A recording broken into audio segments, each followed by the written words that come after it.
Subaru has dabbled with hybrids in the past. The Crosstrek came with a fairly mild hybrid system a while back, then a plug-in hybrid system, but the hybrid offensive is kicking into high gear now with a full hybrid Crosstrek that is going to be available in most of the Crosstrek trims, not just a single top-end model. And instead of being a plug-in hybrid system, this is largely the same hybrid setup that we had last time with a smaller and more affordable battery pack. Although I don't know official pricing just yet, or fuel economy, you can bet this is going to be a big winner because the Crosstrek is already the best seller in its segment, and the addition of the hybrid system is really going to be an intriguing twist. Now, when it comes to hybrids, as we've seen in previous Subaru hybrids, they decided that the hybrid Crosstrek should look just like a regular non-hybrid model.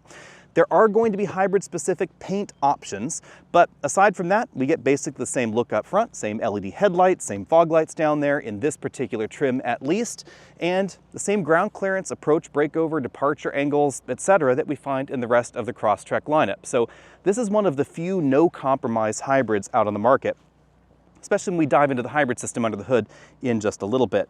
Coming around to the side, really the only way you'll know, other than the exclusive hybrid colors, that this is a hybrid model is going to be the hybrid badging right there under the side view mirrors. Coming around the side, of course, this model has the roof rails that you'd expect in a modern Subaru. And then rotating all the way around to the back, we find the same combination taillight modules, same all-wheel drive badging on that side, and of course the addition of that same hybrid badge right back there on the hatch. But again, other than that, looks exactly like a regular Crosstrek. Let's dive under the hood though, because that is very different. With the new hybrid system, Subaru decided this shouldn't just be a no-compromise hybrid, it should actually be an improvement on the rest of their drivetrains. So not only are we going to get better fuel economy, we're going to get better performance, significantly more power, 194 horsepower combined out of this system, and they're saying about 15% better passing performance than you find in the regular 2.5-liter boxer Crosstrek, which is already the most powerful version of the Subaru at the moment. Now, this engine is largely based on that same 2.5-liter boxer, only it has been modified to function on the Atkinson cycle, which is more efficient. It has then been paired to an electric air conditioning compressor right over there on that side and a 2-motor planetary power split hybrid system, which is quite a mouthful, basically a next generation version of what we found in the plug-in hybrid Crosstrek last time. Yes, basically that same setup, which means it has a lot of Toyota baked into its DNA. So it's a hybrid of hybrids, I guess you could say, because unlike something along the lines of a Mazda CX-50, sort of kind of a competitor to this, I guess you could say, which wholesale uses a RAV4 hybrid system jammed under the hood, this uses a Subaru engine and a Subaru transmission. It just uses Toyota electric motors and the Toyota software package for making a lot of that regenerative braking and the motor functionality actually work all together. Importantly though, it still uses a Subaru mechanical all-wheel drive system. So this is going to feel exactly the same as a regular Crosstrek when you get this out on a gravel trail or a muddy road or an icy road, etc. And that is a big, big difference between this and a RAV4 hybrid, or really any of those other hybrids that use a very similar design philosophy. In a RAV4 hybrid, especially on snow, you'll notice that if you put your foot into it and the front wheels start to spin, you have to continue digging into the throttle to get power to go to the rear end. And that could mean that your front tires are now digging deeper into whatever it is that you got stuck in the first place. This kind of mechanical system does not have that same problem because it can close the clutch pack, send power to the rear whenever it wants to, without spinning up the front wheels at a different rate to the rear wheels. That's what makes Subaru's all-wheel drive system, and really just any mechanical all-wheel drive system, feel better than a lot of those all-wheel drive setups. Now, sadly, again, we don't know final fuel economy estimates, but I'm going to go ahead and guess it's going to be somewhere between 35 and 40 mpg. Now, there is just one downside to this hybrid system, and that's going to be found back here in the cargo area. Because again, we find the same breakover approach, departure angles, ground clearance, etc. as the regular model. However, we do find a slightly different cargo area in the back. If I take this out of the back, we'll stuff that there. You'll see it's much less compromised, however, than the last generation Crosstrek plug-in hybrid, which had a huge bump up in the rear because it had a big battery back there. This has an approximately 1.1 kilowatt hour battery, which means it occupies the space under the floor rather than a big bump above the floor. The trade-off here is you'll notice no spare tire. Now this is an air-cooled lithium-ion battery pack. It actually has some retaining clips underneath that foam, so I can't take that off. But if you check out an upcoming video soon, you may actually be able to get a glance at what that looks like under there. Can't tell you yet, but you know, we were able to kind of see the details there a little bit more closely. The big benefit to putting the battery in the back is that it doesn't affect rear seat legroom or rear seat headroom figures.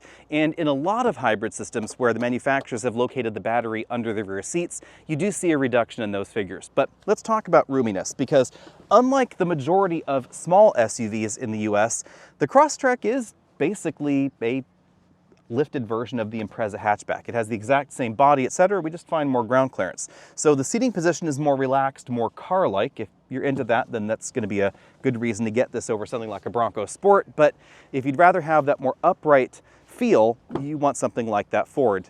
I will mention though that loading a kayak or a bicycle onto this roof is going to be a lot easier than that Ford because it's a lot closer to the ground. Although, as you just noticed, you might end up bopping your head on the rear door.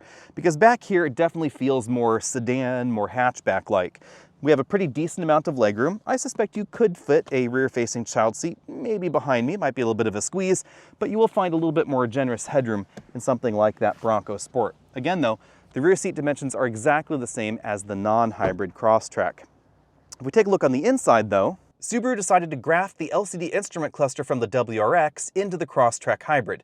Now, I'm not exactly clear at this point in time whether this will be in all Crosstrek hybrids or just the fully loaded models, but it is a really attractive screen, and in addition to giving you things like the ability to change between dials and that more digitally look there, you can also get a full screen mapping interface. Over here on the left-hand side, you can actually collapse that data panel down. If I scroll through all those options, you can see there, and then we get kind of this eccentrically shaped map interface, and it's going to give you mapping from not just the native navigation interface, but also Apple CarPlay if you want to. Now, the steering wheel, that's basically the same design as before, only we use these buttons over here on the steering wheel to control the mode of that full LCD cluster. Aside from that, the only other difference on the inside is going to be over here to the left of the steering column, and that is this EV mode drive button. Now at this point in time, I don't know how much the Crosstrek hybrid is going to cost, but if I were to go out on a limb, I would guess it's going to be somewhere between $1,500 and maybe $2,000 more than a comparable non-hybrid 2.5-liter Crosstrek. Got to be really specific on that because the Crosstrek, of course, is available with 2 different engines. Currently, this is going to be the 3rd engine in the lineup. We also, again, don't know fuel economy numbers, but 35, 40 miles per gallon, somewhere in that range is probably rational. It is going to be below something like a RAV4 most likely because we don't find that e-all-wheel drive setup. E-all-wheel drive systems tend to be more efficient, logically because there's no mechanical connection, but again, you have the advantage in this system of it behaving exactly like a regular Subaru all-wheel drive. And that's exactly apparently what Subaru shoppers are interested in. Bladder-busting range from the hybrid system, excellent fuel economy, but not giving up on that ability to go further off the beaten path, tear down those trails on BLM properties because we have over 8 inches of ground clearance. That is what the Crosstrek hybrid is all about. I hope it doesn't get too expensive though. Even though it's the only hybrid really in this segment, it does have some sideways competition from something like the Mazda CX-50, which is kind of a tweener. Remember, the CX-30 is more the appropriate direct competitor to this, and that does not have a hybrid system. But I'm really happy that Subaru didn't just wholesale snag a Toyota hybrid system and stick it under the hood, because that just wouldn't have made this a Subaru. And that is exactly what we find in that CX-50. It's just the Toyota RAV4 hybrid system jammed under the body. Instead, Subaru took a lot of those same Toyota components and they smushed them into a Subaru transmission case with the Subaru all-wheel drive system and then a Subaru engine. So this really is a Subaru hybrid. Let me know what you think about all that down there in the comment section below, and what do you think the non-starter price would be for a Crosstrek hybrid? How expensive would it have to get before it was too expensive? Let me know down there. This should be on sale later in 2025, so fall or winter of 2025, before the end of the year though. Now, if you want to get your hands on a Subaru hybrid sooner, it is entirely possible that the Forester hybrid, which Subaru has already announced, might be on sale before this one, but at this point in time, we don't have any information on exact timing for that model. Stay tuned though, because we probably will very shortly. See all of you later.